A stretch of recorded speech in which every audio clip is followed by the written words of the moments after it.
You want to say something? Welcome back, everyone. This is Julie, and this is Tune on Critics and a Cat. And the one that you heard was my actual cat, Justin. And I'm here with Feds today. Hello. Hi, Feds. I just wanted to introduce Justin because the last time I wasn't here, so That's true. I had to introduce. I don't know if Martina introduced Kitty actually, but that was Justin. She did. Yeah, she did, but I don't think she made any sounds. She just introduced that. Yeah. We'll have to post a picture on the Instagram. That's true. Yeah. How are you, the name needs to evolve, I think. Honestly, it was Tune on Critics and a Cat, and now it's Tune on Critics, a critic, and three cats. There you go. So that's crazy. So, we're slowly evolving like Pokemons, basically. Exactly. That's what we I like. love them. How are you, my love? What have you done this week? What have I done this week? Wallow in despair? No, not true. No.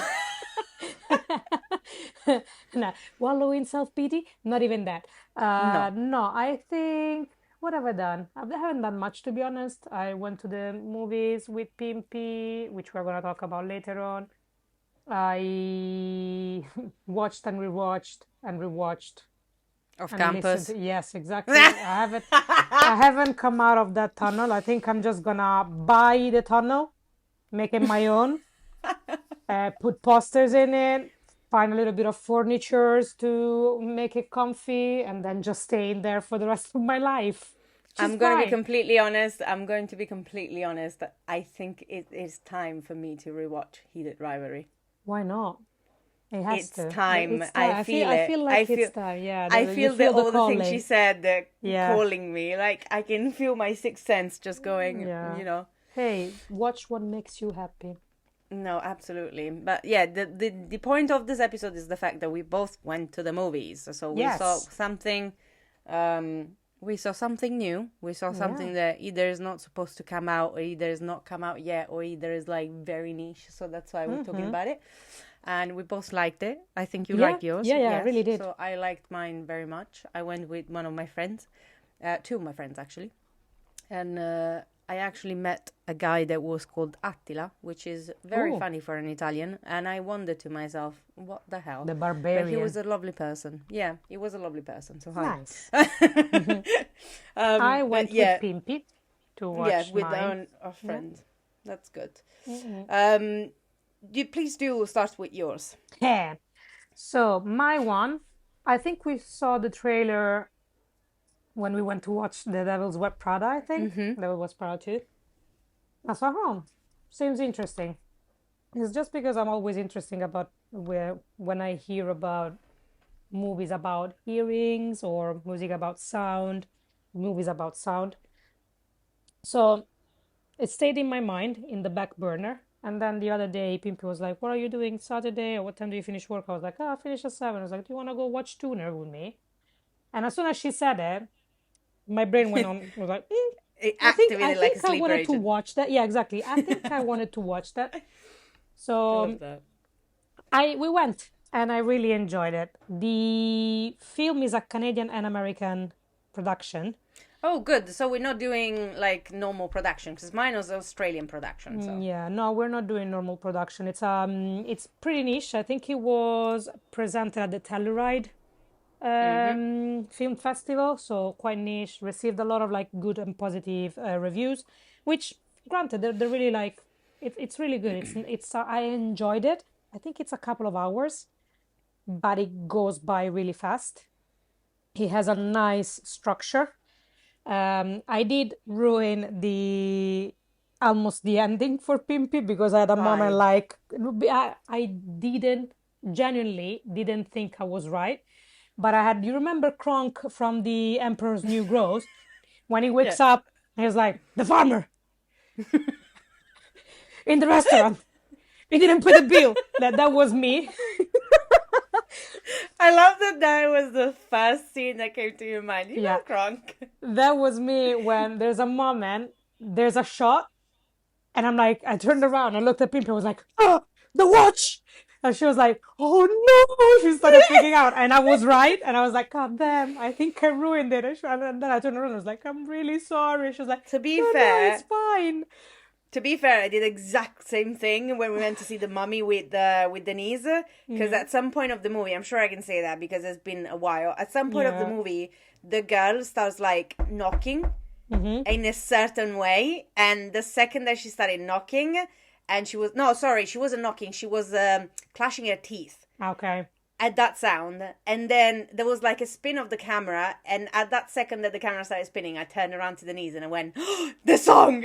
and she was like, "What song?" And I was like, "The damn song that the dad used to knock." And like in the meantime, they spin and they show a flashback of the dad knocking. She was like, "Fuck's sake!" There you go. Like 3 seconds before it happened. So I had the moment I was like, the clock. So that was it. Yeah, the watch. But anyways, it's set in New York, which we like, and we do love that. The director and writer is Daniel Rohr. He hasn't done anything like super high profile, but I liked his style. He has a really dynamic style as a director, so I didn't actually mind it. And the main actor is Leo Woodhull. He's British, and if people don't know, he's the main actor that played in the TV show that came out on Netflix that was a remake of a movie. And I'll tell you which one is it. Remake of a movie that came out.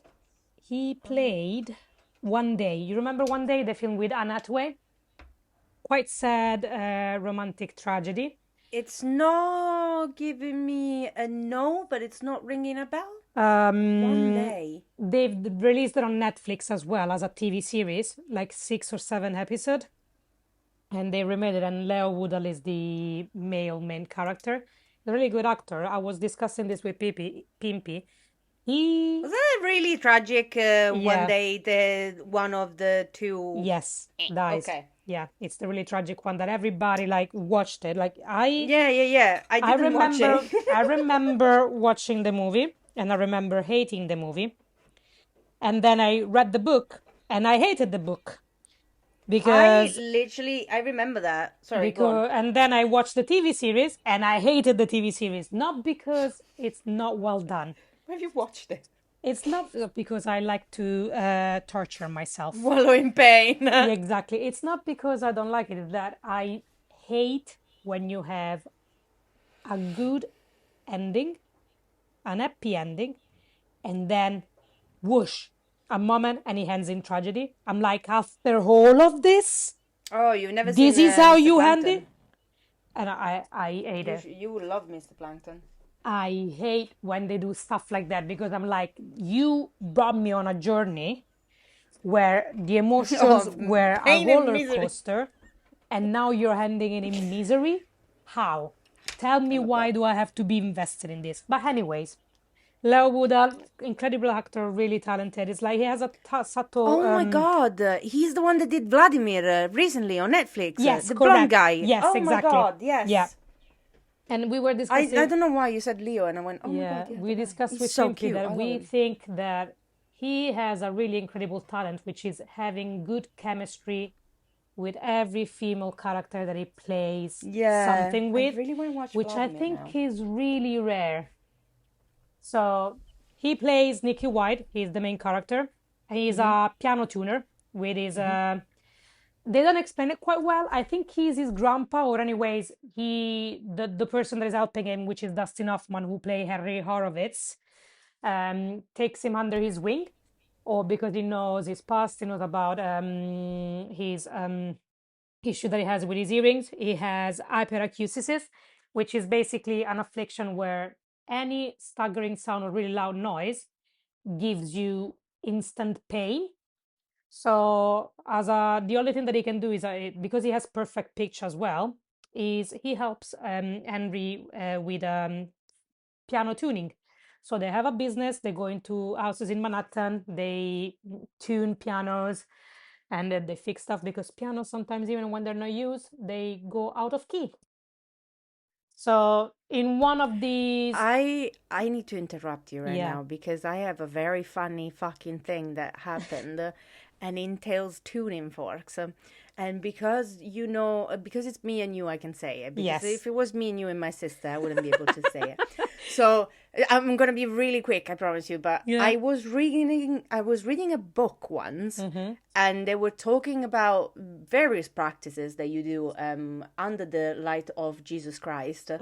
And at some point, they said, and you can use tuning forks. And I looked at myself and I said, what do you mean you can use tuning forks? And I did not understand that you can just use tuning forks, just using normally how you do tuning forks. Yeah. So you just use it for, earring and Yeah.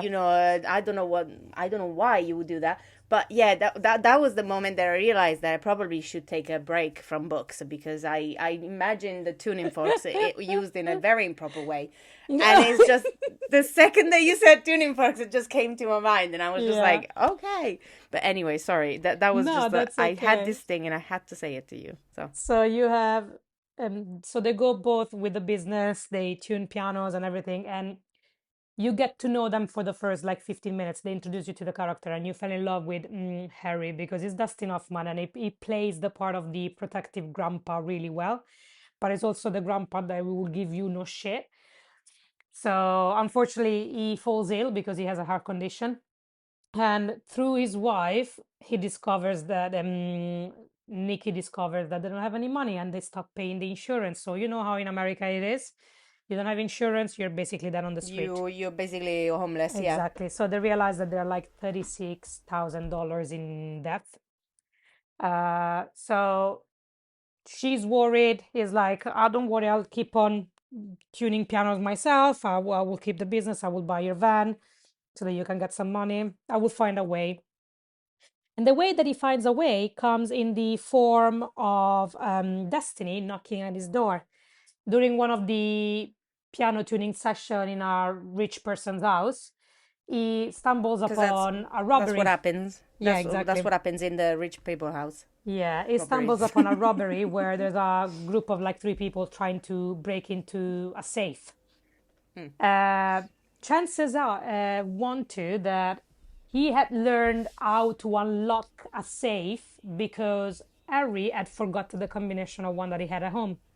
So he watched some tutorials. He realized that because he has really good hearings and perfect pitch, if he paid close attention, he could feel whenever the mechanism was hitting the clicking point to open the safe. Don't you think that at some point this movie is just giving us ideas? I know, right? It made me really worried. I was like, is it really that easy? I don't think so because I don't have perfect pitch. I can I barely hear don't think myself. it's. I mean, So Denise has perfect pitch. Maybe I can. maybe you can ask her. So he's telling them, I don't care what you do. I don't care if you're stealing stuff, but I need silence. And you hammering and doing whatever to open this safe is just not doing it for It's me. not silent. Yeah, exactly. And he's like, you need to hurry the fuck up.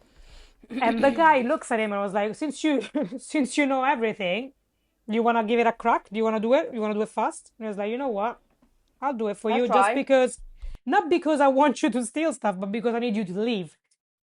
So he manages to open the safe. So the guy looks at him as like he was really impressed and it's like, I think if you need some money and you want to make easy money, I'll have a job for you. So he gives him his card, and he doesn't think anything of it. But when Harry's wife reveals that they don't have any money and the insurance is not being paid, the royalty is not being paid, he decides that for him and for everything that Harry and his wife had done for him, it's worth risking.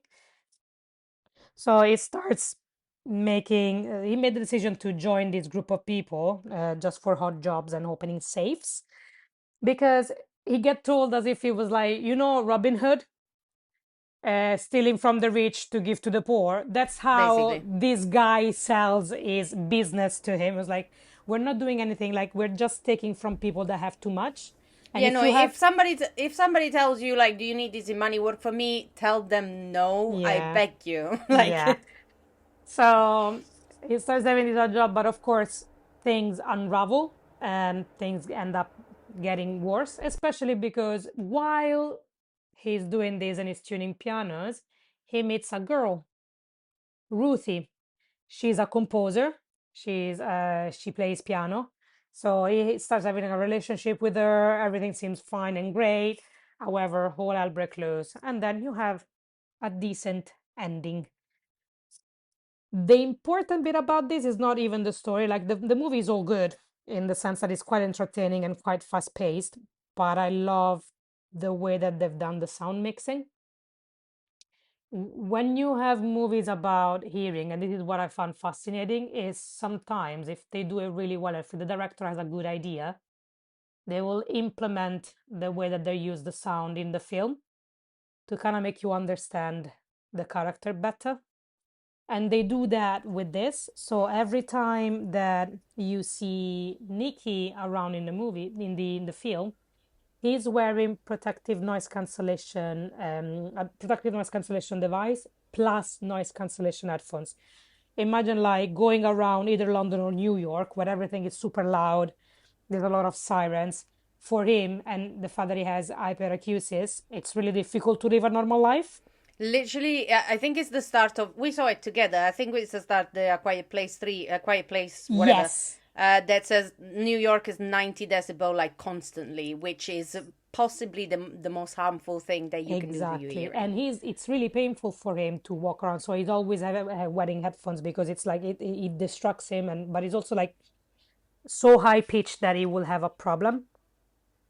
So whenever something happens to him, or whenever he either removes or wear the headphone, they give you like those 5 to 10 seconds of making you hear the way that he hears in the movie, using Yeah. these sound effects like that.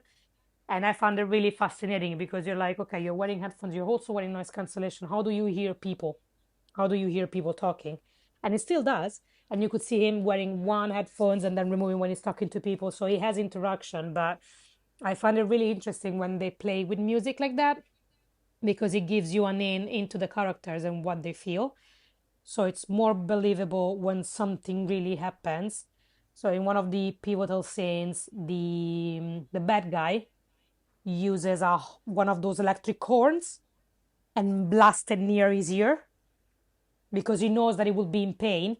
So when they're kind of like fighting each other, he uses that to basically inhibit him and making him powerless because he It's like a has superpower. exactly. So I found the It's part like that his was kryptonite. interesting about this movie. The story was refreshing. I liked it.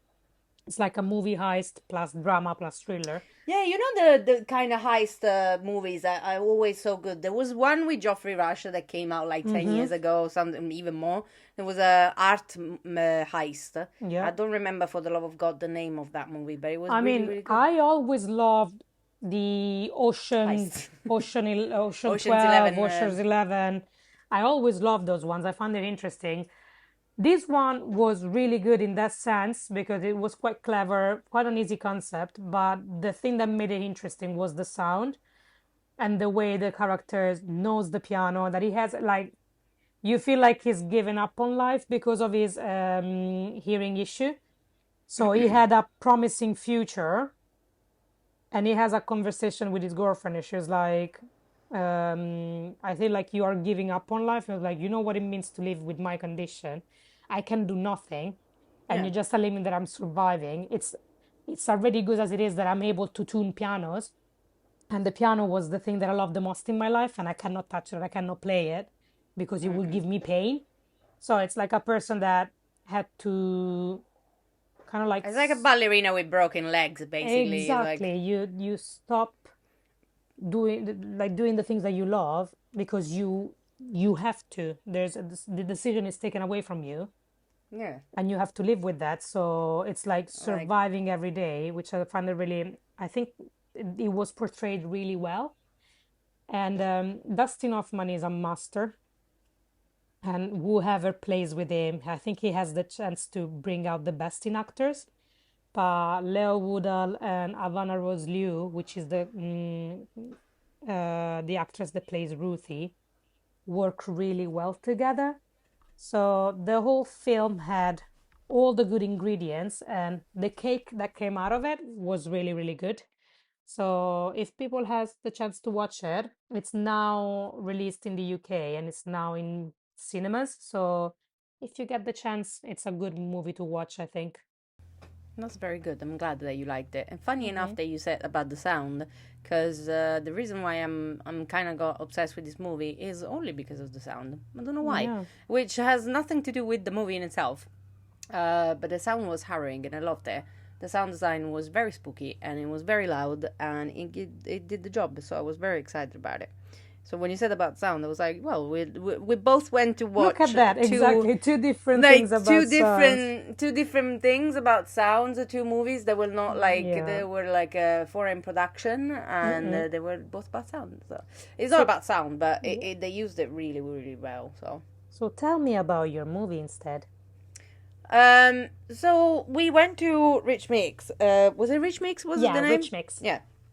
So apparently this movie is not supposed to come out for release in the UK, and it's supposed to be screened on Neon or something like that. But Mm-hmm. it came out literally, what was it, like 2 days ago, yesterday. But the movie premiered at 2026 Sundance Film Festival on Mm-hmm. January. Ah, So it was only to be released in June in Australia and in the United States as well. So okay. that's it. But it's a great movie. Mm-hmm. It is an LGBT plus horror movie, which is Interesting. which is very weird. Because why? Because there's nothing more horror than homophobia. No, I'm joking. Um, This is well, Pride Month, so it's really fitting. technically, exactly. So during Pride Month, you give me a movie that is called Leviticus, which is crazy. Mm-hmm. So it's basically an Australian movie, and it's the story of two boys that get to, which is one of them is called Name, which bothered me for the entire movie because the mum was calling him, and it was like Naim. Like Okay. you would say name, and I'm just like, why are you calling your boy Whenever you name? cannot bother giving a name to somebody, name in Oh name. my god, Nah. it was so annoying, honestly. But yeah, so it's Name and Ryan, which are basically like two guys that live somewhere around, like, I don't even know, in Australia, like very homophobic Australia. Is it Um, Tanzania, Perth? like generally, I have no idea. They live in the middle of nowhere, Mm-hmm. and it's like during a summer they just kind of get close, but they are friends, but they kind of get close, and then it's very quick at the start, and like they just Okay. kiss, and it's very sweet because they're like, they're kind of like they don't talk that much at school, and then they go out and they interact, and they really like each other. Mm-hmm. But then it's basically two boys that are subjected to a conversion therapy rituals Okay. Wowza. because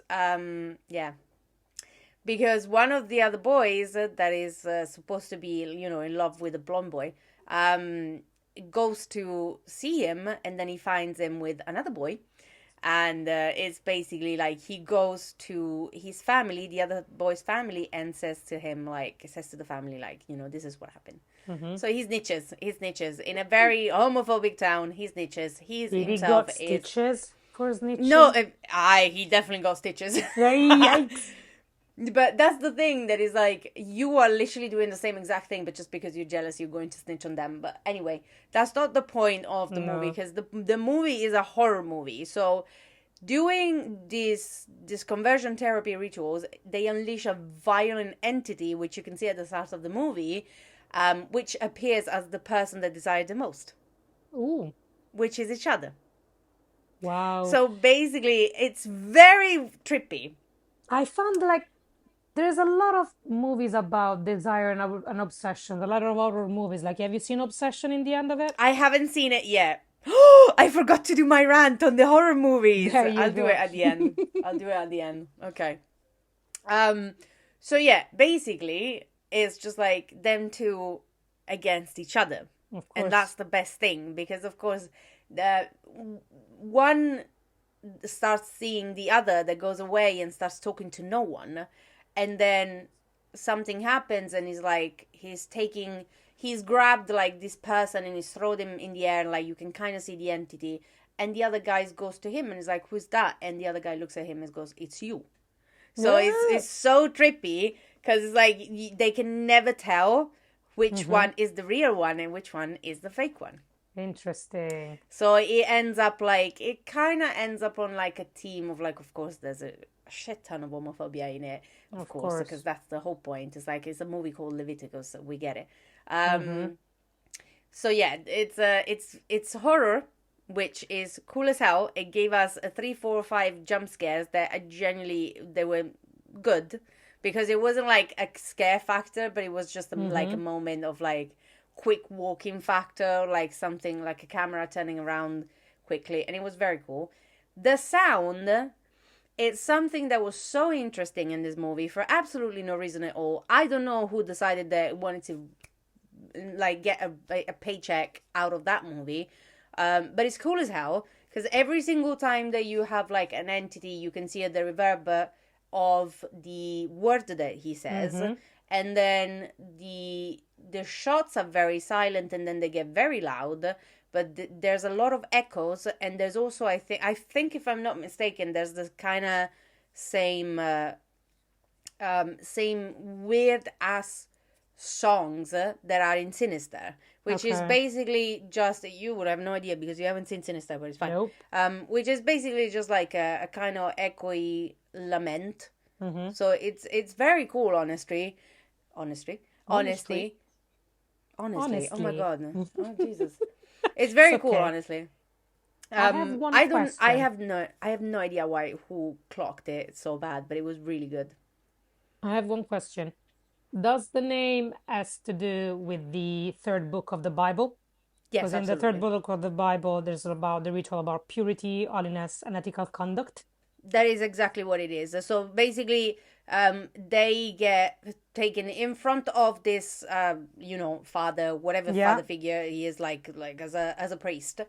And they get given this ritual, which at the start, it's also funny because it looks like it doesn't work. But then he says, he says a quote that is really beautiful, by the way.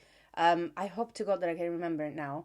It says, 2 flames, one to reform, and one to rebuild, or something like that. One to reform and one to rebuild. And when he closes the lighter, basically these 2 guys start choking.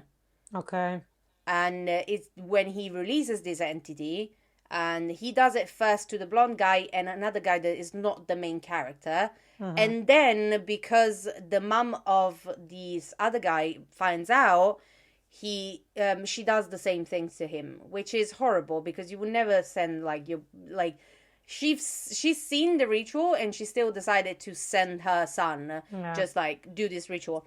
And it's it's kind of fantasy, we get it. Also, the mum is Mia Wasikowska, which is Alice in Wonderland. Really? Yeah, she is. Which is incredible that now she can play the mum because she's beautiful. She's our age, man. Yeah, my age at least. Oh my God. No, I think she's a little bit older. No, I don't think so. She's not? Well, they clearly roughed her up in this movie because she's a beautiful woman.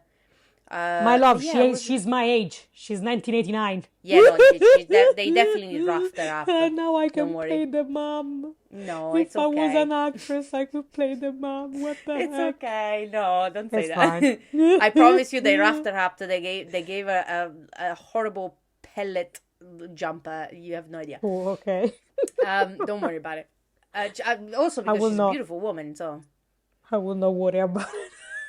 She's like shaking profusely. But yeah, no, it's definitely all about like purity and about the fact that they're going to rebuild these boys and the fact that it's like conversion therapy in a very, very homophobic town. But at the same time, it's also a horror movie, which surprisingly, one will argue that a conversion camp can be horrific, so I wouldn't. I'm not arguing. I'm not arguing with that, honestly. So I will believe that could be fertile ground for horror movies material. Oh, 100%. Sure. Anything that entails the limiting the freedom of a human, it is a horror. Yeah, when there's no acceptance. Yeah, absolutely. There's no acceptance. There's no even the fact that like a really hard thing to see was the mom that saw the ritual, was absolutely scared about the rituals, but then decided it was the right thing. She still believed that it was the right thing to do, and that was crazy. But yeah, please pause here if you do not want a spoiler for the end of the movie. I will give you 3 seconds. 3, 2, 1. It's your fault. So, unexpectedly, it ends really well. Does it? Yes, which it got me and my friend on our asses because we really thought that there was going to be... No, genuinely, you know that there's a team of like LGBT... The unexpected happened. The unexpected LGBTQ plus ending, you know, it's just like, we really thought that was going to end really badly. But the only way that they were able to escape this kind of entity, it was to stay together. Oh. Because, of course, when they are together... And, like, they run away from the town as well at the end of the movie. But it's just, like, they stay together so they know exactly who they are. Yeah. And I think it is kind of like... It's I don't want to make it... message, though. Yeah, I don't want to make it too heavy. Because it's still a horror movie about a damn, like, entity that appears. But at the same time, it's interesting because it makes it really wholesome of the fact that they kind of fight this... They do fight it together, and there's many times that they actually fight, like physically, mentally, emotionally, because of course they don't trust each other. At some point, they have to trust each other.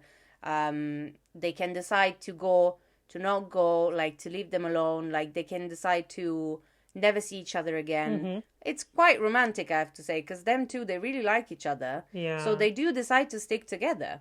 They do decide, like there's one of the scene that one of the boys says, if this entity is going to take the appearance of like the person that I want the most, I don't want it to be anybody else but you. Probably that's the whole point of the film. It means that like... there's a lot of horrors in life. Not horrors, but sometimes you have bad times. That's just the exaggeration of things. Yeah. But if you stick together, if there's acceptance, if there's understanding, I think that was very much the theme, because there was a lot of acceptance in between them too. Even the fact that it was heavily... they were heavily, like, you know, they were beaten by this entity, like they were, like, you know, put in danger by this entity, and still one and the other, like, they really trusted each other. And they are beautiful, gorgeous, fantastic, very well done acting, by the way. The acting was incredible. I'm starting to think that recently, for the past couple of years, I want to say for the turning point probably was Heretic. Yeah. But I'm finding a lot of horror movies dabbing into deeper motives or trying to explain point of views and things. Yeah, point of views that it's like... So it just gives an extra layer. It's not horror for the sake of horror. It's going back to being movies like, I don't know, what Kubrick used to make, what... Hitchcock used to make, where you had a story behind it and it's like a deeper understanding of the psyche. So it's not just... We went to a stage, I think, when it was in the 90s and early 2000s with the Blair Witch Project, like where everything was just for the sake of scaring people, for jump scare. But I think now we're going back into giving a deeper meaning to horror movies. This is the reason why... Which is exactly what they should do. So I'm very excited, and you know that I absolutely adore horror movies. And my favorite horror movies is like The Babadook and Sinister. And like The Babadook is literally a metaphor for like heavy, like clinical depression. So it's scary as hell as well. So... It's very interesting, and I do love psychological horrors as well. Yeah, so I think it's a genre that is evolving, and I'm liking where it's going because I'm not a huge fan of it, but it's because I have like the preconceived notions that it's not gonna give me anything. But then I gave a try and I watched Heretic, and I really liked it. Like so cool. I like being stimulated and made to think about things. Yeah. So I think horror movies are getting once over. Evolving. And they're evolving in the right way. Yeah, no, it's definitely... I like the... now I'm thinking about Heretic. It was really, really cool. Just so you know, in general, this movie is holding right now a 94% rating on Rotten Tomato. Nice. Is holding an 83-point score on Metacritic. And... yeah, and it's not even distributed anywhere. Like it's incredible. I like this. So I was very happy. It's 7.2 out of 10 on IMDb. But I was very excited. I was very happy because I really, really actually liked it. Good. And yeah, it's nice to see sometimes to go to the movies and like see things that you don't expect. And see things that like the ending that we did not expect. We did not expect how cool was shot as well. Yeah. It was very exciting. It was very exciting. Now on to the important bit. You had a rant. Oh my goodness! And I've been waiting for this rant for the past 2 weeks now. I'm really curious. Okay, so you know that in the month of May, if you are a horror fan, as I am, you know that in the month of May there was about like 4 or 5 horror movies. Like 5 different really, really heavy horror movies that were coming out. So a friend of mine told me to do a letterbox thingy, a letterbox account. So I did, and it was the funniest thing I've ever done. So I'm gonna actually read one single thing that I wanted to read from the Backrooms because mine is actually good because I did love the Backrooms. But my rant was, this is exactly what happened as my reviews on Letterboxd. So the Backrooms was 5 out of 5. I absolutely adored it. It was fantastic. Kane was incredible, and the movie was directed in a way that it literally left me speechless. I'm a huge nerd about the Backrooms lore when it came out, like literally 5 years ago. I don't even remember. But it's, I said you can tell that Kane was the one directing it. So that was my review, 5 out of 5. But somebody said, men will literally fall into the cracks of reality instead of going to therapy. And I swear, I cried. I'm That not is even joking. hilarious. I was crying for 25 minutes. And it's just the most beautiful review that I've ever seen. I must say, Letterboxd gives some gems. Gives Sometimes, so many gems, It's honestly. amazing, yeah. My last review of Apex, which is not a horror movie, but it's a thriller movie, was I would also let Taron Egerton chase me. That was my only The movie was cool, and then we actually did an entire episode on the podcast, but That's true. you know, it was very cool. So continuing on Undertone, which was the other movie that came out just a couple of weeks ago. And my review was budget so low they didn't have a second actor. Because listen, you're telling me that I had to watch a 2-hour fucking movie that was absolutely this person doing a podcast, by the way, on a computer by herself, and they couldn't even like show the second actor. It was hilarious for me. I absolutely hated it. It had nothing. I was very, very upset. Because everyone was like genuinely a waste of time. What was it that I wrote down? I think I wrote down like not long ago. I was like, please give me back the time that I spent in my life. I only have one movie where I said that, and I will never get my time back, and I still hate Lars von Trier for it. Mine is Magnolia. I see. Mate, I will never mine is get... Nosferatu. I will never get my 3 hours back. Yeah, that was a reaction, sorry. It's because I enjoyed it.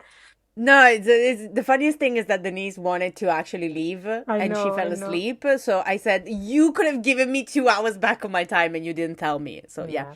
But I'm continuing.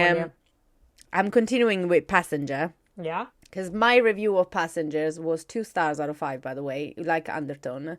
My review was 2 hippies during a breakup beat up an old man to reconnect. I'm not even joking. I don't know why I was having such a sour week watching this horror movie. You were on a roll. I genuinely watched all of them. And I was so upset because all of them were You know the meme of the group of guys doing this? Oh my God. That's you. Literally, I was crying because basically it's 2 guys, like a girl and a boy, that they get together, they're getting married, like they're literally 2 hippies on a van, and they go through this another entity that goes through like people that go on road trips and then it haunts them, but it's like a vampire, and at the end they kill him like on a statue and shit. Like it was Jesus. the most stupidest thing I've ever That seen. that seems an inch. That generally there's like one or two jump scares that they put in the trailer, and that's it. So that So was they my review, ruined and it I as thought, well. yeah, literally, that was my review, and I thought it was very funny, so I wanted to. The other one that I saw was Hokum, which Hokum is 3 out of 5. My review was, when I tell you that you should mind your business, you should mind your business, because because this poor guy literally went inside the hotel, and he was trying to make like a scoop or something. I don't even remember because I was laughing for like 20 minutes. The movie was actually cool, and it was a little bit scary, it was a little bit jittery, yes, but could have been so much better. And at some point, basically, he goes in to see this girl, and this girl disappears, and then he goes to see her back, and like this girl at the end, it was like she's dead. So it's not a very well portrayed movie in general, but it was cool to watch. And I won't be lying saying that I don't even remember the way that it ended, which is not a very, Yeah. very, very good thing for a movie. No, definitely. So, very upset about this. And then, yes, so out of all of them, The Mummy was good. The Mummy was good, but it was too much. Like, it was too, genuinely. Like, you Yeah. cannot watch it while you're eating, honestly. Oh man. So, yeah, my rant was stop making horror movies just because you have the budget. Make horror movies because you actually want people to see it. Because the Backrooms literally had no, like, it was a YouTube video posted by the same person that directed the movie like 5 years ago, and A24 like bought it. Leviticus is a movie that came out in Australia and came out nowhere else. Like, if you have to do something, do it good, do it niche. Please don't do the stupid movies that are coming out. When the past 2 me weeks. and your sister went to see the Oh, I'm so talk happy now. with the Pixar Andrew Lasseter, was it? Yeah. And he said something to one of the questions that the audience gave that was like, I'm aspiring to be a director. And he told them, there's one thing that your generation is lucky for, and is that you have a camera in your hands. Even if you don't have Yes. any money, you will have a mean where you can shoot, where you can stream, where you can upload stuff for free. And Yeah, it was like, do the generally. thing, risk it. Because somebody someday might see it and might like it, and you never know. And it was like, we were the generation where we needed to work really hard because we might not have the mean. Somebody wasn't going to believe in us. So we had to work really hard to get what we were. But your generation, or our generation anyway, is so lucky to have means to record, stream, and then publish stuff without having to pay for the platform. Yeah. So it was like, if you are creative, bring your creativity out and use it, because you never know, someone might like it and someone might want to see more. So I find that really inspiring for people that are really creative. I think like our generation is really lucky because we have a lot in our hands. Yeah, And that's even if exactly. it turns now to not be anything, but just the way that you can express yourself through any platform, but even an Instagram account. I think it's really nice to put art in whichever form out there. And we have so much freedom to do so, which I think sometimes we take for granted. We always see the negative side of social media and the internet, because there is a lot of that. But I think there's a lot of talent that comes through those platforms. Yeah. And I think it's a good and fantastic opportunity for people to actually show their creativity. As I said, it might not pan to anything, but it's good to put good things out there, and maybe someone will like it. And it's definitely the case of Kane when he actually did the I don't even know. I think it's a Unreal Engine that he did the Backrooms on, and it's like a YouTube that came out. I told you the lore about the Backrooms when we spoke about it, and it's literally just a video that he made and they posted on YouTube. And then 5 years after, A24 picked it up for a movie, and it's great, by the way. So Yeah, I'm absolutely obsessed with all of the lore about backrooms, so it's cool as hell, and I'm very happy. Nice. I found the movie that actually I said I was looking through the movie through my letterbox review. It was Scream. It was the last of the Scream. Oh, okay. I said, please, I beg you, give me back the time that I spent watching this movie. Yeah, I think we need to stop Yeah, doing we Scream definitely need to movies. stop doing Scream movies. Yeah. But hey, it brought back scary movies. Yes, true, fantastic. Yes, this is the year of the scary movie that is back. Yeah, true. So yeah, that was our episode on movies that should that be has done sound. more. Movies that have sound that should be done more, and that was my rant about horror movies that should be done less. So please behave. Make sure not to create a horrible horror movie, and we'll see you next week. We'll see you next week. Bye. Bye.